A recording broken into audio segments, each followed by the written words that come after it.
So do you see the United States and Russia working together in other spheres and on other issues such as Afghanistan? Well, we work together in Afghanistan. We provide transit facilities. We cooperate in equipping the Afghan army and security forces with arms and helicopters.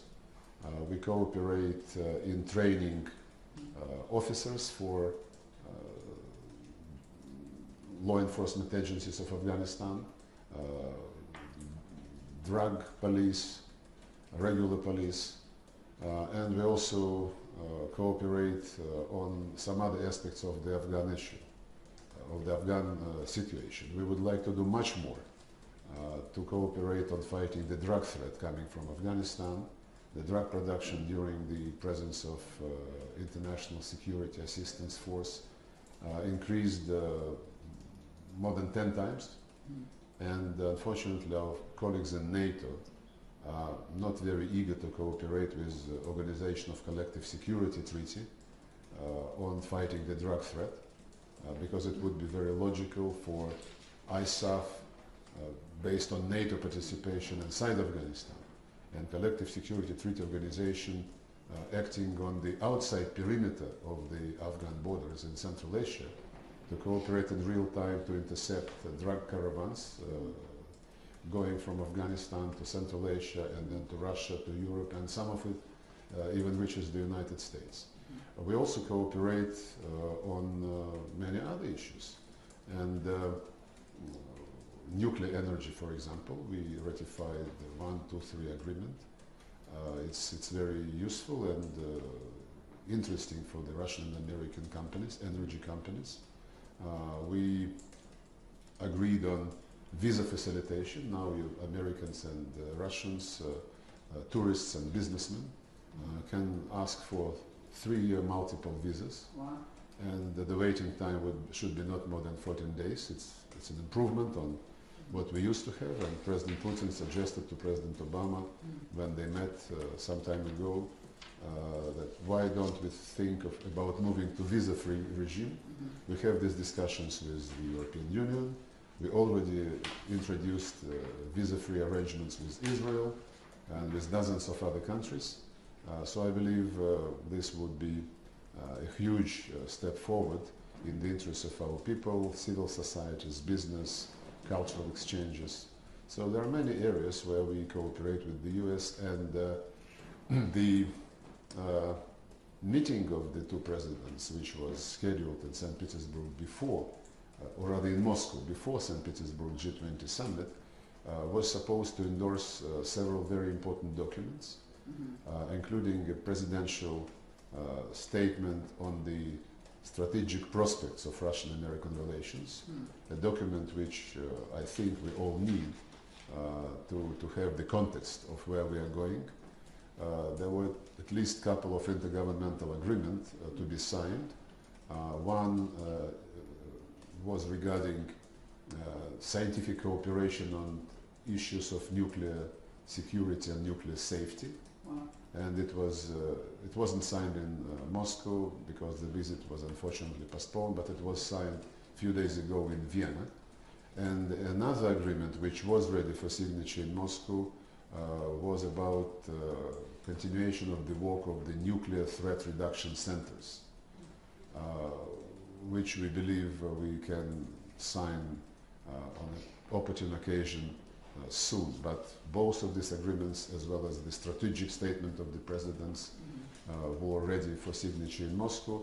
We don't over-dramatize the fact that the summit was postponed. We believe that the Russian-American relations are broader and larger than emotions and mutual grudges, including the situation with the US fugitive Edward Snowden, and I'm sure that the American partners understand this. By the way, when the presidents met in Loch Erin in June this year, President Obama called the Russian-American relations the most important relationship, bilateral relationship in the world. Maybe on certain things, this is true. And the Syrian initiative, which we just discussed, is a case in point. And the fact that the agreement on Syrian chemical program was reached in no time at all, it's basically in 2 days in Geneva, the basis was agreed, indicates that when we face a common threat, we can really put our forces together and do things right. I remember, you know, our partnership, our alliance during World War II, when in the US and the UK posters were circulated depicting a Russian soldier with the words, "This is your friend, he fights for freedom."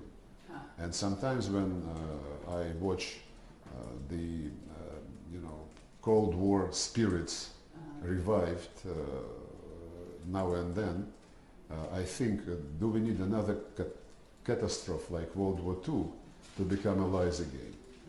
I'm sure that majority of the Russians and the Americans do not think so, and they believe that these days, without any special common threat, we can join our forces usefully on many things. International relations, regional conflicts, economic cooperation. When Presidents Obama and Putin met in Los Cabos in June last year, they agreed that economy and mutual investments must be given much more priority. And President Putin suggested that we should create a mechanism which would analyze the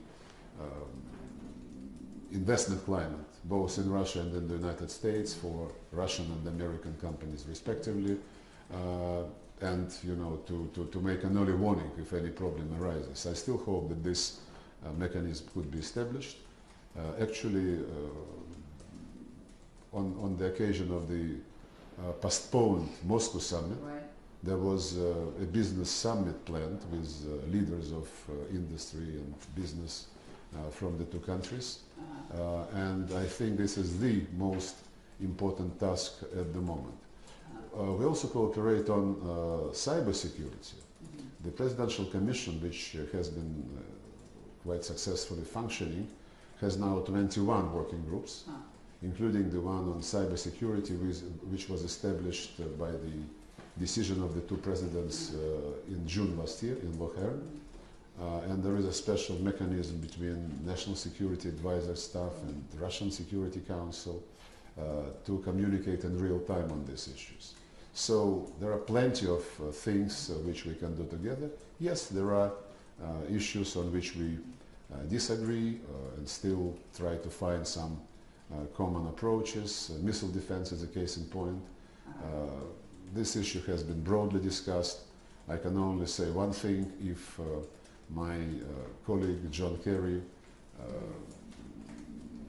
recalled in Geneva, when we discussed the issue of Syrian disarmament, the phrase which Ronald Reagan loved, verify, we trust but we verify, dovere but no provide. We apply the same principle to the missile defense. We are told that this is not against you, but our military present to the American counterparts the analysis which says that it does create risks for the Russian nuclear forces, and we would like, you know, to trust that this is not against us, but we would like to verify this by dialogue between professional military people. Another irritator, of course, is the situation with the Russian kids who have been adopted to the American families. Yeah. Many things were written about this. Recently, the Reuters agency discovered a fact that there is an internet sale group advertising and selling kids adopted from many countries. Like 400 kids have been advertised, including 26 from Russia. And we raised this issue in the context of our ongoing discussions with the Americans on the situation with the Russian adopted kids, and will continue to do so.